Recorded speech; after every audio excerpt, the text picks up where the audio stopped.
On February 26, 1959, a search party reached a snow-covered slope in the northern Ural Mountains and found something that immediately made the disappearance of 9 experienced hikers more difficult to understand. Their tent was there. Their equipment was there. Food was there. Personal belongings were there. But the people who had been sleeping inside it were gone. The tent had been cut from the inside, and tracks led downhill toward the forest. Nothing about the scene looked like a normal abandoned campsite. This is the real story of the Dyatlov Pass incident, reconstructed from the expedition's diaries, photographs, search records, and the 1959 investigation. There is no surviving eyewitness account of the final night, so the events inside the tent cannot honestly be told as a first-hand memory. What follows is a cinematic reconstruction of what the evidence tells us, without inventing supernatural events or presenting theories as facts. The journey began on January 23, 1959, when 10 hikers left Sverdlovsk by train. Their destination was the northern Ural Mountains, where they planned a demanding ski expedition toward Mount Oterten. The group was led by 23-year-old Igor Dyatlov. Most of the others were students or graduates of the Ural Polytechnic Institute, and the expedition had been classified as Category 3, the most difficult level used in their system. They were not inexperienced tourists wandering into the wilderness. They had trained for winter travel and had completed previous expeditions. The diary from their first days sounds almost strangely ordinary now. They were packing food, dealing with equipment, traveling by train, joking with each other, and preparing for the difficult route ahead. Nothing in those early records reads like a warning. They were simply a group of young people beginning an adventure. On January 24th, they reached Serov.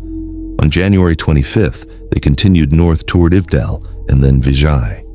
The journey itself was already difficult. They were carrying large backpacks and skis, traveling through an increasingly remote region. On January 26th, they were taken by truck to the 41st District, a logging settlement.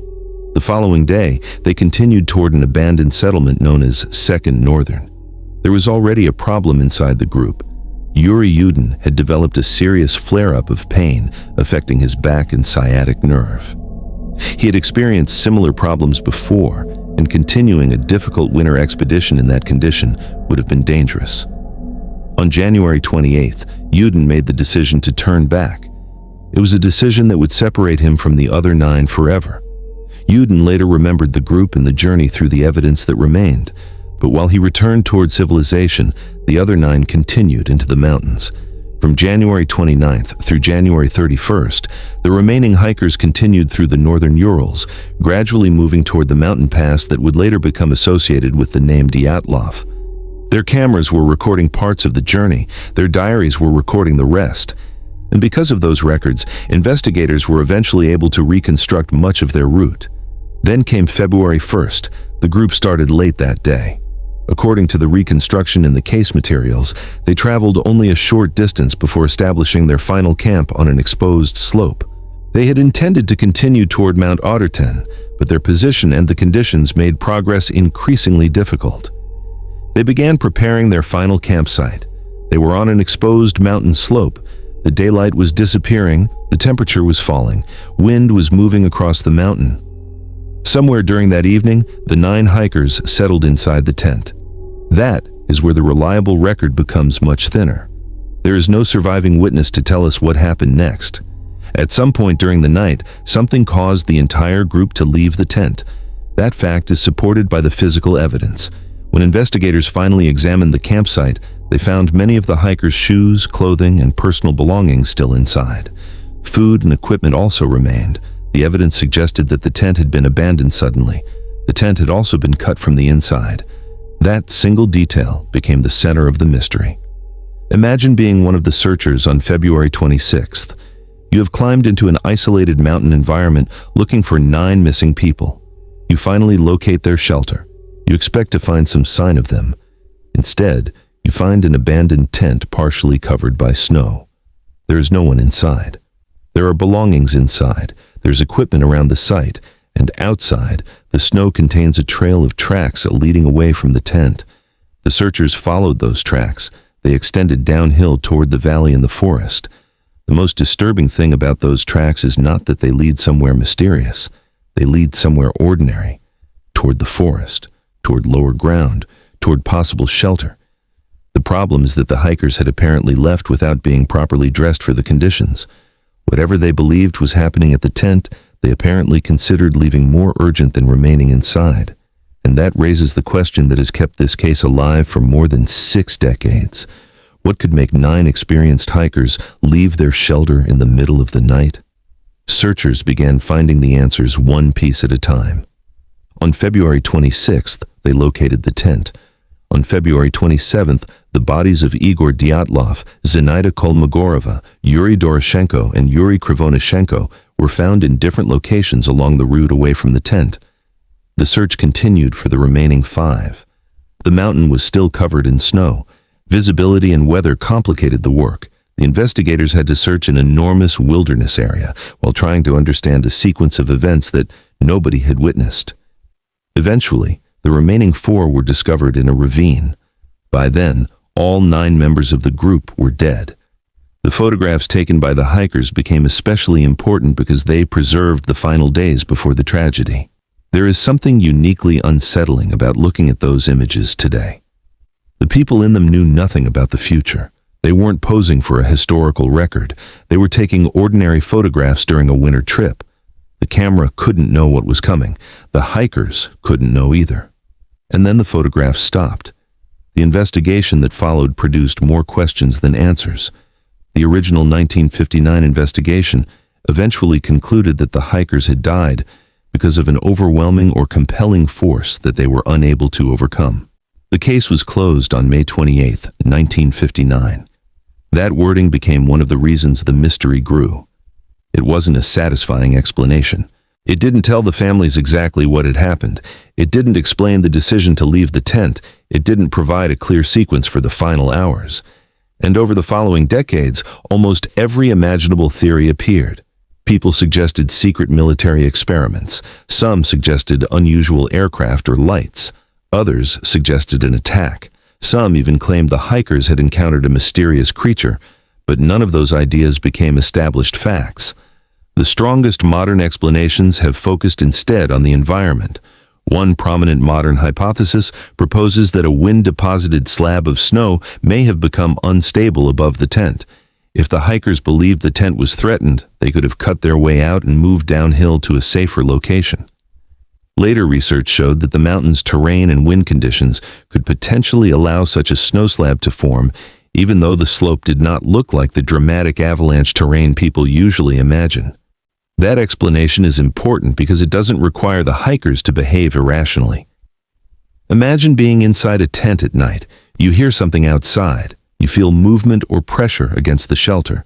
You don't know whether the snow above you is stable. You can't see the slope. You have no modern weather forecast, no satellite image, no phone, no radio, no way to call for help. You have only the information available to you in that moment. If you believe your shelter might be in danger, leaving it could seem safer than staying inside. And once outside, another problem appears. The mountain is dark. The weather is severe. The group is no longer protected by the tent. If visibility is poor, returning to the exact location of the shelter could become difficult. The modern snow slab hypothesis does not answer every question with certainty, but it provides a physically plausible explanation for the sudden departure. Still, there is something psychologically disturbing about the case that no theory completely removes. The hikers were experienced. They knew the mountains. They had planned the expedition. They had equipment. They had shelter. And yet something happened that caused the group to abandon that shelter during the night. The mountain did not need a monster. It did not need an unknown attacker. The environment itself was enough to create a situation in which a group of experienced people could make a desperate decision and then become trapped by the consequences. That is what makes the story frightening in a very different way. It is not a story about something supernatural waiting in the darkness. It is a story about how quickly a familiar environment can become dangerous when the conditions change. And then there is the photograph of the tent. Searchers photographed it during the search after discovering it.